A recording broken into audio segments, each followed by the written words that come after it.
Hi everyone! Welcome back to my YouTube channel and this is Lilian Herbard channel, and for today's vlog guys ay magluluto tayo ng pork steak at ito ay inuna kong stir fry guys yung onion natin para mamaya ay ilalagay na lang natin pag maluto ng ating fry na pork. So ayan guys, fry ko muna yung pork dito at pagkatapos, syempre pagkatapos nyan ma-fry natin ay lagyan natin yan ng tubig para pampalambot.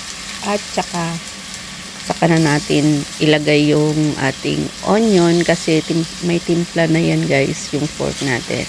So, thank you so much guys at sana ay mag-enjoy kayo sa aking munting vlog for today. It's cooking time!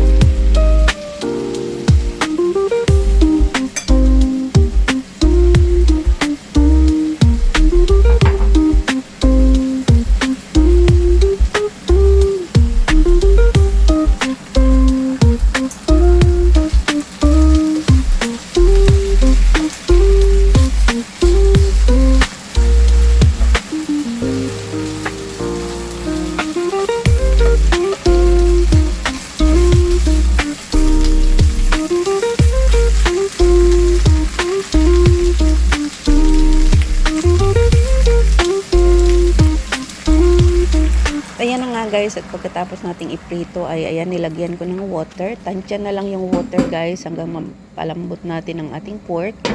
And ayan lang, ready na yan siya pagkatapos. So ayan guys, at okay na ang ating fry na pork. At ayan na, kunting-kunti na lang yung water niya kasi guys, ayaw naman ng mga alaga ko na may masabaw. Kaya ayan, pinadry ko siya ng konti. May kunting-kunting sabaw lang naman siya. At ayan, nilagay ko na yung ating onion naging stir fry kanina. So ayan guys, thank you so much for watching. God bless and I love you all.